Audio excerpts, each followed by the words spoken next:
نحمده ونصلي على رسوله الكريم اما بعد فاعوذ بالله من الشیطان الرجیم بسم اللہ الرحمن الرحیم یا ایها الذین آمنوا کتب علیکم الصیام کما کتب علی الذین من قبلکم لعلکم تتقون۔ ناظرین کرام، آپ دیکھ رہے ہیں جنرل نیوز پروگرام فضیلت رمضان کے ساتھ خواجہ عاشق حسین حاضر خدمت ہے۔ رمضان المبارک کی بابرکت گھڑیاں، یہ پرنور لمحے ہم پر سایہ فگن ہیں اور اہل ایمان اس مبارک ایام سے مستفید ہو رہے ہیں۔ رحمتوں بھرے دن اور برکتوں بھری راتیں اپنے دامن میں بے شمار رحمتوں اور عنایتوں کو اپنے جلو میں لیے ہوئے بکھیر رہی ہیں۔ اللہ رب العزت کی رحمت شبانہ روز ہم پر چھما چھم موسلادھار بارش کی طرح برس رہی ہے، مگر اس برستی رحمت سے مستفید وہی لوگ ہوں گے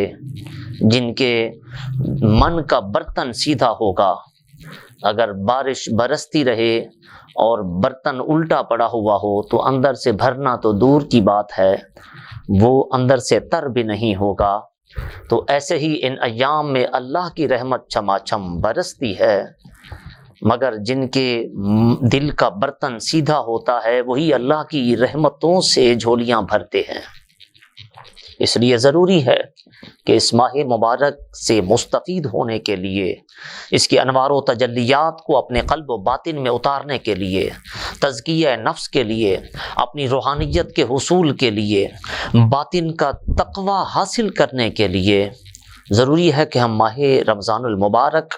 اور اس کے تقاضوں کو پورا کریں۔ جو روزہ رکھیں اس کے تقاضوں کو پورا کریں، کیونکہ روزہ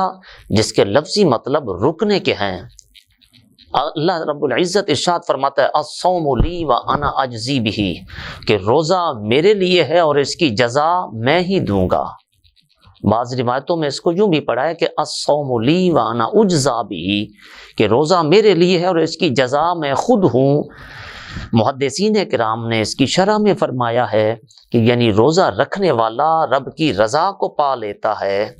اس لیے فرمایا گیا کہ روزے کی جزا رب العالمین خود عطا فرماتا ہے۔ بعض اعمال ایسے ہیں جن کی جزا اللہ تعالیٰ فرشتوں کے ذمہ لگاتا ہے کہ اس کو اتنا اجر دے دو، اس کا اتنا اجر دے دو، لیکن روزہ ایک ایسی عبادت ہے جس کے اجر کے بارے میں رب تعالیٰ فرشتوں کے ذمہ نہیں لگاتا بلکہ خود ہی عطا فرماتا ہے۔ آپ اس سے اندازہ لگا لیجئے کہ یہ کتنی جو ہے اہمیت والی اور نازک سی چیز ہے۔ تو رمضان المبارک کے تقاضے ہم سے کیا ہیں اور ہماری ذمہ داریاں کیا بنتی ہیں؟ آج کا سلسلہ گفتگو اسی حوالے سے ہے، چونکہ یہ ماہ مبارک ہماری مغفرت، ہماری بخشش اور ہماری نجات کا پروانہ لے کر آیا ہے۔ اس سے کما حق ہو مستفید وہی شخص ہو سکتا ہے جو ان لمحات کو قیمتی بنانے میں کامیاب ہو جائے گا۔ ہم ان لمحات کو قیمتی کیسے بنا سکتے ہیں کہ یہ وہ مہینہ کہ جس میں آدمی تقوی اور طہارت نفس کے ذریعے بلند ترین مقام حاصل کر سکتا ہے، جو اس کے شب و روز کو لہو و لعب میں کھونے کی بجائے، جو ان کے ایام کو فضولیات میں گزارنے کی بجائے وہ نماز روزے کا اہتمام کرتا ہے، جو ان ایام کو اللہ رب العزت کے رضا کے حصول کے لیے کامیاب ہو جاتا ہے اللہ کی رضا حاصل کرنے میں۔ تو اس لیے ہمیں چاہیے کہ یہ جو روزہ ہے، چونکہ پچھلی شریعتوں میں بھی فرض تھا، ہر شریعت میں اس کے تقاضے اور مختلف انداز کے ساتھ یہ روزہ فرض رہا، تو اللہ رب العالمین نے یہ جو خاص روزہ ہے یہ اپنے لیے رکھا ہے۔ علماء کرام فرماتے ہیں کہ جو اور عبادتیں تھیں زمانہ جاہلیت میں کفار بتوں کے لیے بھی کیا کرتے تھے، سجدہ کرنا ہو گیا، ان کے لیے قربانی دینا ہو گیا، لیکن روزہ ایسی عبادت ہے جو کفار کبھی بھی کسی بت کے لیے نہیں کرتے، کسی اور کے لیے نہیں ہو سکتی، کیونکہ روزہ جب تک آپ کسی کو بتاتے نہیں ہیں تو پتہ نہیں چل پاتا کہ آپ واقعی روزہ دار ہیں یا نہیں ہیں۔ آپ بتائیں گے تو پتہ چلے گا۔ تو اس کا مقصد جو ہے وہ طہارت نفس حاصل کرنا ہے۔ اور احادیث مبارکہ میں اس لیے روزے کی جہاں بے شمار فضیلتیں آئی ہیں، وہاں پر ہم سے یہ روزہ حسن عمل کا تقاضا کرتا ہے۔ تاخیر کا موقع نہ تذبذب کا محل ہے، تاخیر کا موقع نہ تذبذب کا محل ہے، یہ وقت عمل وقت عمل وقت عمل ہے۔ اس لیے ان لمحات کو غنیمت سمجھیے، یہ لمحات زندگی میں بار بار نہیں آئیں گے۔ اپنی ذمہ داریوں کو پہچانیے اور ایک مسلمان ہونے کی حیثیت سے اس مبارک مہینے کا احترام بھی کیجیے، اور اس کے ساتھ ساتھ ہم اپنی مغفرت کا اگر حصول چاہتے ہیں، اپنی بخشش کروانا چاہتے ہیں، اللہ سے جہنم سے نجات کا پروانہ حاصل کرنا چاہتے ہیں، تو ہمیں اس مبارک مہینے کی جو برکات ہیں اور اس کے تقاضے ہیں ان کو پورا کرنا ہوگا۔ قرآن کریم میں روزہ رکھنے کی غرض و غایت جو بیان کی گئی ہے وہ یہی ہے کہ یا ایھا الذین آمنوا، اے ایمان والو، تم پر روزے فرض کیے گئے ہیں، کتب علیکم الصیام کما کتب علی الذین من قبلکم، جس طرح کہ تم سے پہلے لوگوں پر فرض کیے گئے تھے۔ کیوں فرض کیے گئے؟ باری تعالیٰ سارا دن ہمیں بھوکا پیاسا رکھنے سے تیرا مقصود کیا ہے؟ تجھے تو کوئی فرق نہیں پڑتا ہم سارا دن بھوکے رہیں یا پیاسے رہیں، تو رب نے فرمایا کہ یہ تمہارے لیے بہتر ہے۔ وَإِن تَصُومُوا خَيْرٌ لَكُمْ، اگر تم روزے رکھو گے تو یہ تمہارے لیے بہتر ہوگا۔ کس لیے روزے فرض فرمائے؟ فرمایا لعلکم تتقون، تاکہ تمہیں پرہیزگاری ملے، تم متقی بن جاؤ، تم پرہیزگار بن جاؤ۔ تو پرہیزگاری کے اصول کے لیے علم ہونا ضروری ہے، حلال حرام کا پتہ ہونا ضروری ہے، کیا چیز جائز ہے کیا جائز نہیں ہے۔ ان چیزوں کا جب تک نالج نہیں ہوگا آپ تقوی اختیار نہیں کر سکیں گے۔ تو تقوی کے حصول کے لیے ان چیزوں کا جاننا انتہائی ضروری ہے۔ اسی لیے آقا علیہ الصلوۃ والسلام نے فرمایا کہ بہت سے روزہ دار ایسے ہوتے ہیں جن کو سوائے بھوکے اور پیاسے رہنے کے اور کچھ حاصل نہیں ہوتا۔ جو روزہ رکھتا ہے اس کے باوجود گناہوں سے باز نہیں آتا، جو روزہ رکھنے کے باوجود بھی مختلف گناہوں سے اپنے آپ کو نہیں بچا پاتا، تو اس کے لیے لمحہ فکریہ ہے کہ آیا کہ میرا روزہ مجھے جب گناہوں سے نہیں بچا رہا، وہ شرف قبولیت کو بھی پا رہا ہے کہ نہیں پا رہا۔ کہیں ایسا نہ ہو کہ میرے کھاتے میں صرف بھوک اور پیاس ہی رہ جائے۔ نبی مکرم صلی اللہ علیہ وسلم نے ارشاد فرمایا من لم یدع قول الزور والعمل به فلیس للہ حاجۃ ان یہجر طعامہ وشرابہ، فرمایا کہ جو شخص روزہ رکھنے کے باوجود بھی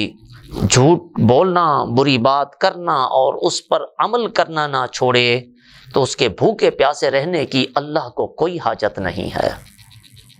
اسی طرح ایک اور روایت میں پیارے مصطفیٰ علیہ التحیۃ والثناء نے ارشاد فرمایا کہ الصوم جنہ، روزہ ایک ڈھال ہے، ما لم یخرقها، جب تک کہ اس کو پھاڑ نہ دیا جائے، اس کو توڑ نہ دیا جائے۔ اور نوجوان نسل کے لیے میں بتاتا چلوں کہ ڈھال زہر لڑائی میں اپنی بچت کرنے کے لیے ایک اوزار کے طور پر استعمال کی جاتی تھی۔ جب اگلا آدمی کوئی تیر کا حملہ کرتا، تلوار سے حملہ کرتا، تو ڈھال کے ساتھ اپنے آپ کو سیف رکھا جا سکتا تھا۔ تو یہ روزہ جہنم سے سیف رہنے کے لیے، جہنم سے بچنے کے لیے ایک ڈھال کی حیثیت رکھتا ہے۔ فرمایا جو بندہ روزہ رکھتا ہے وہ گویا جہنم سے اپنے آپ کو ڈھال بنا لیتا ہے، لیکن جو شخص روزے کی حالت میں برے کام کرتا ہے، بری نظر دیکھتا ہے، ملاوٹ کرتا ہے، ذخیرہ اندوزی کرتا ہے، وہ جھوٹ بولنا ترک نہیں کرتا، وہ روزہ رکھنے کے باوجود بے حیائی کے کام کرنا ترک نہیں کرتا، وہ روزہ رکھنے کے باوجود لوگوں کو دھوکہ دیتا ہے، روزہ رکھنے کے باوجود ملاوٹ کرتا ہے، وہ کم ناپ تول کرتا ہے، سمجھے ایسا شخص جو ہے وہ روزے کے جو فیضان ہے اس سے کما حق ہو مستفید نہیں ہو پا رہا۔ اور علماء نے مسئلہ تو یہی بتایا کہ روزہ رکھنے سے اگر اس کے باوجود جو شخص گناہ کرتا ہے تو اس سے روزہ مکروہ ہو جاتا ہے، اس میں کراہت آ جاتی ہے۔ تو کیا اس کا مطلب ہے کہ روزہ جو ہے اس کا اجر ثواب ختم ہو جاتا ہے؟ نہیں، بالکل تو ختم نہیں ہوتا، لیکن اس ثواب میں کمی ضرور آتی ہے، ثواب میں کمی ہو جاتی ہے۔ آدمی روزے کی نورانیت سے، روزے کے اثرات اور برکات سے محروم ہو جاتا ہے، روزے کے فیضان سے محروم ہو جاتا ہے۔ تو اس لیے ہم پر لازم ہے کہ روزہ رکھیں تو اس کے جسمانی اور روحانی فوائد و ثمرات حاصل کرنے کے لیے روزے کے تقاضوں کو پورا کرنا ضروری ہے۔ جھوٹ ہے، غیبت ہے، چغلی ہے، تہمت ہے، گالم گلوچ ہے، لڑائی جھگڑا ہے، یا جھوٹی قسمیں ہیں، جو ہمارے تاجر حضرات مال بیچنے کے لیے جھوٹی قسمیں اٹھانے سے گریز نہیں کرتے، اور بلا جھجھک کہہ دیتے ہیں کہ اگر کوئی گاہک اس کی قیمت کم لگا دے کسی چیز کی، کہتے ہیں جی اتنے کی تو خرید ہی نہیں ہے، حالانکہ واضح طور پر جھوٹ ہوتا ہے، خرید اس سے کم میں ان کی ہوتی ہے، لیکن جھوٹ بولنے سے گریز نہیں کرتے۔ تو اندازہ لگائیے یہ چیزیں روزے پر بذات خود اثر انداز ہوتی ہیں۔ نبی مکرم صلی اللہ تعالی علیہ وسلم کی خدمت میں ایک مرتبہ آقا علیہ السلام نے صحابہ کرام کو روزہ رکھنے کا حکم دیا اور فرمایا کہ جب تک مجھ سے اجازت نہ لے لو اس وقت تک تم میں سے کوئی شخص بھی روزہ افطار نہ کرے۔ آقا علیہ الصلوۃ والسلام کی خدمت اقدس میں ایک شخص حاضر ہوا اور عرض کرنے لگا، یا رسول اللہ صلی اللہ علیہ وسلم، میرے گھر میں 2 نوجوان لڑکیاں ہیں جو آپ کی بارگاہ میں آنے سے شرماتی ہیں، جو دن بھر روزے سے رہی ہیں، آپ ان کو بھی روزہ افطار کرنے کی اجازت دیجیے۔ نبی مکرم صلی اللہ علیہ وسلم نے اس شخص سے اپنا رخ انور دوسری سائڈ پر پھیر دیا، وہ شخص دوسری طرف سے سامنے آیا، آپ نے اپنا رخ پھر بدل لیا۔ جب وہ تیسری مرتبہ سامنے حاضر ہو کر ہاتھ جوڑ کر عرض گزار ہوا، معافی کا خواستگار ہوا، تو آقا علیہ الصلوۃ والسلام نے فرمایا، وہ کیسی روزہ دار ہیں، سارا دن تو وہ لوگوں کا گوشت کھاتی رہی ہیں۔ ہوا یہ کہ ایک عورت دوسری کے پاس بیٹھ گئی اور دوسروں کے گلے شکوے اور غیبت کرنا شروع کر دیا، اور قرآن کریم میں غیبت کرنے کو اپنے مردہ بھائی کا گوشت کھانے کے مترادف قرار دیا گیا ہے۔ نبی رحمت صلی اللہ علیہ وسلم نے بلکہ قرآن کریم میں اللہ تعالیٰ نے فرمایا وَلَا يَغْتَبْ بَعْضُكُمْ بَعْضًا أَيُحِبُّ أَحَدُكُمْ أَن يَأْكُلَ لَحْمَ أَخِيهِ مَيْتًا فَكَرِهْتُمُوهُ، فرمایا لوگو ایک دوسرے کی غیبت نہ کیا کرو، کیا تم میں سے کوئی یہ پسند کرتا ہے کہ وہ اپنے مردہ بھائی کا گوشت کھائے؟ فَكَرِهْتُمُوهُ، یقیناً تم اسے ناپسند کرتے ہو، یقیناً تم اسے ناپسند کرتے ہو۔ معلوم ہوا کہ کسی کی غیبت کرنا مردہ بھائی کے گوشت کھانے کے مترادف ہے۔ اب وہ لڑکیاں ایک دوسرے کی غیبت کرنے لگیں تو آقا علیہ الصلوۃ والسلام نے ایک روایت میں ہے کہ ان کو بلایا اپنے پاس، اور ایک روایت میں ہے کہ اسی شخص کو یہ حکم دیا کہ ان کو کہو اگر روزہ دار ہو تو وہ لڑکیاں قے کریں، الٹی کریں۔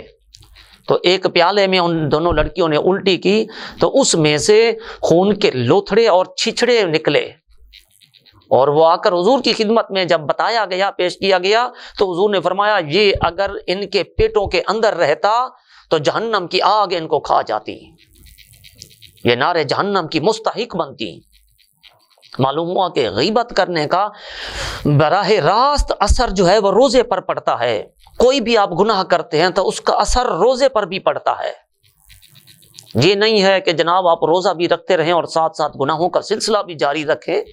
اور روزہ آپ کا کہیں اتنا کچا دھاگا نہیں ہے جو ٹوٹے گا نہیں، ٹوٹتا نہیں ہے، تو اس پہ اثر انداز یہ چیزیں ضرور ہوتی ہیں۔ اور ایک بات آخر میں یہ بھی عرض کرتا چلوں، نبی مکرم صلی اللہ تعالی علیہ وسلم کے عظیم صحابی باب مدینۃ العلم حضرت مولا علی کرم اللہ وجہ الکریم فاتح خیبر، آپ ایک مرتبہ تشریف لائے، کوفے کے قبرستان سے گزر رہے تھے، آپ کی نظر ایک تازہ قبر پر پڑی، آپ کو اس کے حالات جاننے کی خواہش پیدا ہوئی، آپ نے بارگاہ الہی میں ہاتھ اٹھا دیے، رب لم یزل اس صاحب قبر کے حالات مجھ پر منکشف فرما۔ آپ کی فریاد، آپ کی مناجات بارگاہ الہی میں مسموع ہوئی، سنی گئی، اور دیکھتے ہی دیکھتے آپ کے اور اس مردے کے درمیان جتنے پردے حائل تھے سب ہٹا دیے گئے۔ پھر آپ کے سامنے ایک اندھناک منظر تھا، ایک دردناک کیفیت تھی۔ آپ نے کیا دیکھا کہ وہ مردہ آگ کی لپیٹ میں ہے، کراہ رہا ہے، چلا رہا ہے اور آپ سے فریاد رسی کر رہا ہے کہ یا علی انا غریق فی النار وحریق النار، اے علی میں آگ میں ڈوبا ہوا ہوں اور آگ مجھے جلائے جا رہی ہے، آپ مہربانی فرمائیں، یا علی ادرکنی، میری کوئی مدد فرمائیں۔ آپ نے جب اس شخص کی تڑپتے ہوئے یہ فریاد سنی، اس کی آہوزاری سنی، اس کا تڑپنا دیکھا، اس کا آگ میں جلنا دیکھا، اس کا کربناک یہ منظر دیکھا، تو آپ سے نہ رہا گیا، آپ کا دل بہت نرم ہوا، فوراً ہی بارگاہ رب العزت میں دعا کے لیے ہاتھ اٹھا دیے کہ باری تعالیٰ تو اس پر رحم فرما دے، مالک تو اس کو بخش دے، اس کے ساتھ اپنے فضل و کرم کا معاملہ فرما دے۔ ہاتف غیب سے آواز آئی، اے علی آپ اس کی سفارش نہ ہی کیجئے تو اچھا ہے، کیونکہ یہ شخص رمضان المبارک میں دن کے وقت تو روزے رکھتا تھا مگر پھر بھی گناہوں سے باز نہیں آتا تھا۔ معلوم ہوا کہ رمضان المبارک میں روزہ رکھ کر گناہوں کا ارتکاب کرنا نہ صرف ثواب سے محرومی ہے بلکہ عذاب قبر کا بھی سبب بنتا ہے۔ اس لیے ہمیں چاہیے کہ اپنی آخرت کو سنوارنے کے لیے، اپنی دنیا و آخرت کو انعامات حاصل کرنے کے لیے، دونوں جہانوں کی سعادتیں اپنے مقدر بنانے کے لیے ہم پر لازم ہے کہ ہم رمضان المبارک کا ادب و احترام بھی کریں، روزے کے تقاضے بھی پورے کریں، تقویٰ کے سائے میں یہ روزہ صبح سے لے کر شام تک اس کو گزاریں۔ روزہ صرف بھوکے پیاسے رہنے کا نام نہیں ہے بلکہ آپ کی آنکھوں کا بھی روزہ ہونا چاہیے، آپ کے ہاتھوں کا بھی روزہ ہونا چاہیے، آپ کے پاؤں کا بھی روزہ ہونا چاہیے، آپ کی زبان کا بھی روزہ ہونا چاہیے، ایک ایک عضو کا روزہ، اور صرف رمضان المبارک میں ہی نہیں بلکہ پورا سال روزہ رکھنا چاہیے، کیونکہ یہ رمضان المبارک تو ہمیں پریکٹیکل لائف دیتا ہے، ہمارے لیے عملی مشق فراہم کرتا ہے کہ لوگوں رب تمہیں کیسا دیکھنا چاہتا ہے، رمضان المبارک میں جیسی زندگی تم گزارو پھر تمہارا پورا سال ویسا ہی گزرنا چاہیے، اور جس کا ماہ مبارک اچھا گزرا، رمضان اچھا گزرے گا، اس کا پورا سال بھی اچھا گزرے گا، اور جس کا رمضان المبارک منتشر گزرا اس کا باقی پھر دنوں میں بھی گناہوں سے بچنا اور انتشار کا شکار اس کی زندگی رہے گی۔ لہٰذا غنیمت سمجھیے ان لمحات کو، اللہ کے حضور توبہ اور استغفار کر کے سجدہ ریز ہو جائیں، اپنے گناہوں کی معافی مانگیں اور اللہ سے رجوع کریں، اللہ کا قرب حاصل کریں۔ نبی رحمت صلی اللہ علیہ وسلم نے یہ فرمایا کہ لوگوں اس میں 4 چیزوں کی رمضان المبارک میں کثرت کیا کرو، ایک تو لا الہ الا اللہ پڑھنے کی کثرت کرو، اور دوسرا استغفار کی کثرت کرو، یعنی اپنے گناہوں کی معافی مانگو، استغفر اللہ ربی من کل ذنب واتوب پڑھے، استغفار سے مراد یہ ہے، سارا نہیں پڑھ سکتے کم از کم استغفر اللہ پڑھتے رہے۔ اور تیسری چیز فرمایا اللہ سے جنت کا سوال کرو، چوتھا نار جہنم سے، دوزخ کی آگ سے رب کی پناہ مانگو۔ ان 4 اعمال کی ان ایام میں کثرت کرنی چاہیے۔ پروردگار عالم ہمیں عمل صالح کرنے کی توفیق عطا فرمائے اور اس ماہ مبارک کے فیوز و برکات سے مستفید ہونے کی توفیق عطا فرمائے۔ انشاءاللہ آپ سے ملاقات ہوگی اگلے پروگرام میں، تب تک کے لیے اپنے میزبان خواجہ عاشق حسین کو اجازت دیجیے۔ اللہ نے کے بان، السلام علیکم ورحمۃ اللہ وبرکاتہ۔